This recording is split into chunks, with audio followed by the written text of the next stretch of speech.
الحمد للہ والصلاة والسلام علی رسول اللہ اما بعد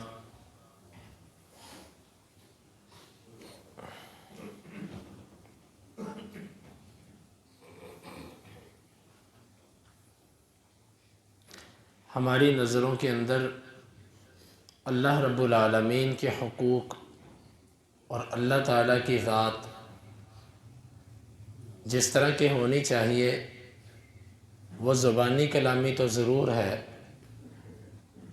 لیکن ہمارے دل کی گہرائیوں میں اور ہماری گفتگو پر اور ہمارے کردار و عمل پر اس کا جو اثر ہونا چاہیے وہ حقیقت میں نہیں ہے۔ جب کسی بندے کی نظر میں اللہ تعالیٰ کی ذات سب سے بڑی اور سب سے زیادہ اہم ہو جاتی ہے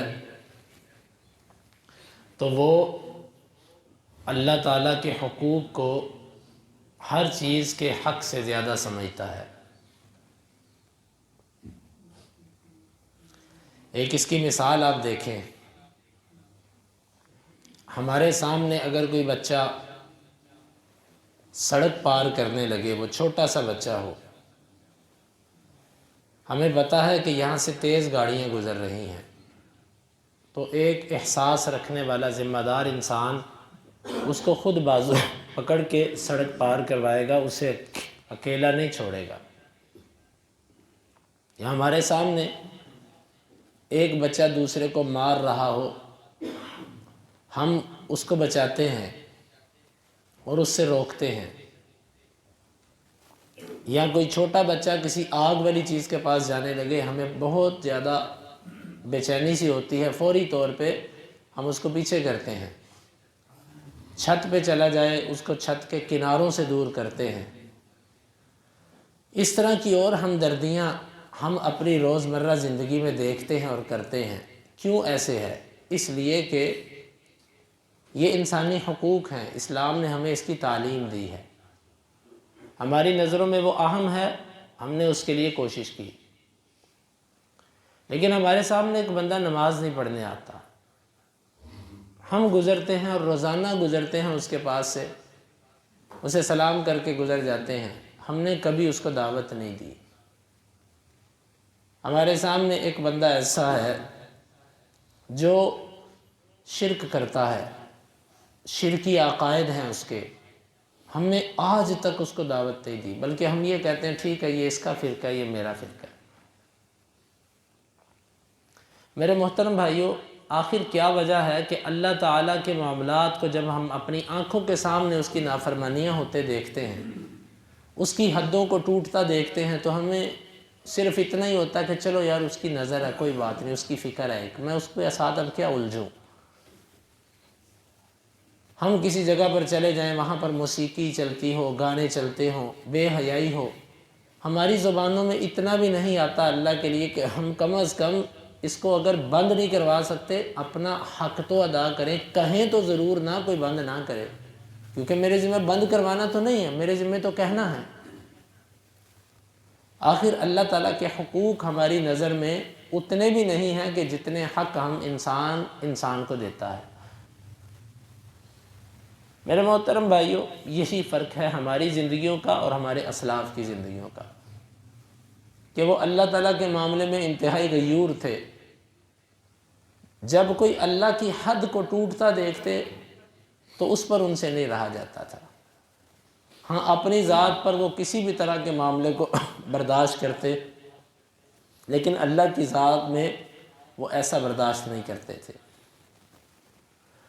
تو ہمیں چاہیے کہ ہم اللہ تعالیٰ کی ذات کو اپنے دل و دماغ، اپنی گفتگو اور اپنے عمل کے اوپر اس کے محبت کو غالب کریں۔ اللہ کی ذات سب سے بڑی ہے، اس کو اپنے دماغ کو تسلیم کروائیں۔ وہ کتنی بڑی بات تھی اس بندے کی، معروف روایت آپ نے سنی، کل درس کے اندر بھی گزری، کہ بنی اسرائیلی شخص نے 1000 دینار کسی سے قرض لیا، وہ اجنبی ہے، اس نے پوچھا کہ تیرا کوئی گواہ؟ اس نے کہا میرا اللہ گواہ ہے۔ اس نے کہا کہ تیرا ضامن جو تیرے بعد تیرا یہ مجھے پیسے پورے کر کے دے۔ اس نے کہا میرا ضامن بھی اللہ۔ اب آپ سوچیں کہ کتنا بڑا نام تھا یہ، اللہ میرا گواہ ہے، اللہ میرا ضامن ہے، اور اس پر کتنا اثر کیا اس کلمے نے۔ اس نے کہا بس ٹھیک ہے، اگر تو نے اللہ کو گواہ بنایا، اللہ کو ضامن بنایا تو ٹھیک ہے۔ یعنی وہ زبانی کلامی تو ہم بھی کہتے ہیں اس بات پہ اللہ گواہ ہے، لیکن ہم جھوٹ پر بھی کہے جاتے ہیں، ہم بغیر سوچے سمجھے کہے جاتے ہیں کہ ہم کتنا بڑا کلمہ کہہ رہے ہیں۔ اس نے اس کو 1000 دینار، بہت بڑی رقم ہے، بہت بڑی رقم ہے، کروڑوں روپے کی رقم بنتی ہے یہ۔ اس نے اس کو ایسی پکڑا دی اللہ کے نام پہ کہ لے تو نے اللہ کا نام لیا نا، بس ٹھیک ہے۔ پھر دوسری طرف بھی اللہ کے نام کی پاسداری دیکھیں کہ اس بندے نے اسی تاریخ پر وہ چیز لے کر آیا، اسے نہیں ملی، اس نے لکڑی پکڑی، اس میں سوراخ کیا، اس میں پیسے ڈالے، اس کو سمندر کی نظر کیا اور کہا اللہ تو اس کو بچا دے۔ اور دوسری جانب وہ بندہ انتظار میں کھڑا تھا کہ آج تاریخ تھی اس کی، وہ نہیں آیا۔ بالآخر اس نے دیکھا کہ چلو وہ لکڑی آ رہی ہے، میں اس کو پکڑ کے گھر لے جاتا ہوں، جلاؤں گا۔ لکڑی پکڑ کے گھر لے گیا، اس کو جا کر چیرا تو بیچ میں سے 1000 دینار نکل آئے۔ اب جو اللہ کا نام لیتا ہے اور دل و جان سے اس کو سمجھتا ہے تو اللہ پھر اس کے لیے ایسی کرامات اللہ اس کا معمول بنا دیتا ہے۔ صحابہ کرام کی اتنی کرامات کیوں زیادہ تھی؟ سلف کے زمانے میں کرامات اتنی زیادہ کیوں تھی؟ اس کی وجہ صرف یہ تھی کہ وہ اللہ رب العالمین کے حقوق کو دل و جان سے تسلیم کرتے تھے۔ تو پھر اس نے جب استعمال کیا، وقت گزرا، اس نے کہا میں نے اللہ کا نام لیا، پتہ نہیں وہ پہنچے ہیں کہ نہیں پہنچے۔ اس نے پھر 1000 دینار تیار کیے اور پھر وہ آیا اور پھر اس کو کشتی بھی ملی، پھر وہ پار آیا۔ اب دوسری طرف تو بندہ نہیں تھا کیونکہ اس کو تو پیسے مل چکے تھے۔ پھر اس نے اس بندے کو تلاش کیا، اس کے پاس گیا اور اس کو کہتا کہ میں نے تمہیں 1000 دینار تم سے قرض لیا تھا اور میں نے تاریخ طے کی تھی، میں اس تاریخ کو آیا تھا، مجھے کشتی نہیں ملی۔ اس نے یہ نہیں کہا کہ میں نے 1000 دینار لکڑی میں ڈال کے تجھے بھیجے بھی تھے، تجھے پہنچے ہیں کہ نہیں پہنچے؟ او یار تجھے پہنچے ہی نہیں، اوہو میں نے تو بھیج دیے تھے۔ اس نے اس کا تذکرہ ہی نہیں کیا۔ اس نے بس اتنا کہا کہ 1000 دینار آپ سے میں نے لیے تھے، میں اس دن آیا تھا، مجھے کشتی نہیں ملی، لیجئے آج ملی ہے، میں 1000 دینار آپ کو دینے آیا ہوں۔ اس نے کہا کہ تو نے وہ پیسے کسی چیز میں ڈال کے بھیجے تھے؟ کہتا ہاں۔ پھر اس نے تذکرہ کیا، اس نے کہا ہاں وہ میں نے لکڑی میں ڈال کے بھیجے تھے پیسے۔ اس نے کہا کہ وہ مجھے مل گئی۔ بس ارجع ب1000 دینارک راشدہ، یہ اپنے پیسے لے کے سیدھا اپنے گھر واپس چلے جاؤ، مجھے تمہارا 1000 دینار مل چکا ہے۔ آپ دیکھیں کہ اللہ تعالیٰ کا نام ان کی نظروں میں کس قدر بڑا تھا۔ میرے محترم بھائیوں، ہم یقین مانیں اس چیز پر کبھی غور کریں۔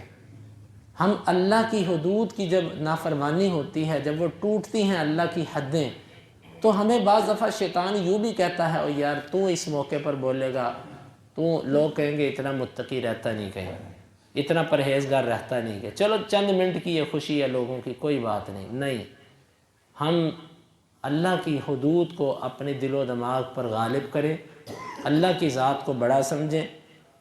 اللہ کی حد کی اگر نافرمانی ہوتی ہو تو اس کو حکمت کے ساتھ، جو اسلامی طریقے ہیں اس کے مطابق، لڑ جھگڑ کے نہیں۔ جس طرح کہ ہم نے پہلے بھی کہا کہ آپ نے صرف پہنچانا ہے، آپ نے منوانا نہیں ہے، لیکن پہنچانا اچھے طریقے سے ہے، تو آپ کے ذمہ پہنچانا ہے۔ تو اس لیے اللہ کی حدوں کی جہاں نافرمانی ہوتی ہو اس کے لیے فکر لیں، سوچ لیں، سب سے پہلے اپنے گھر سے، کہ میں جب نماز پڑھنے آتا ہوں تو میرے گھر پہ کتنے ایسے سوئے رہ جاتے ہیں جن پر نماز فرض ہے۔ اور اللہ تعالیٰ نے میرے سے یہ پوچھنا نہیں قیامت کے دن، میں ان کی کل کو میرے بچے بوڑھے ہوں گے خود ہی نماز پڑھنی شروع کر دیں گے، کیونکہ مسلمان کے بچے تو ہیں ہی نا، لیکن ان کے نمازی بنانے میں میرا کردار کیا تھا؟ ایک تو ہے وقت نے ان کو نمازی بنا دیا، ان کے بڑھاپے نے ان کو نمازی بنا دیا، لیکن ان کو نمازی بنانے میں میرا کردار کیا ہے؟ یہ جواب دہی ہوگی اللہ تعالیٰ کے ہاں۔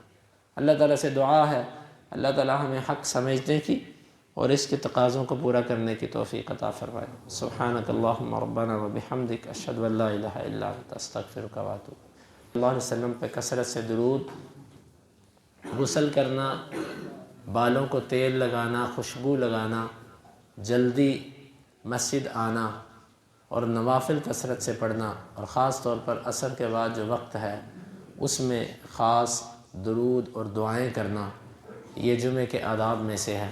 اللہ تعالی ہمیں اس جمعے سے فائدہ اٹھانے کی توفیق عطا فرمائے۔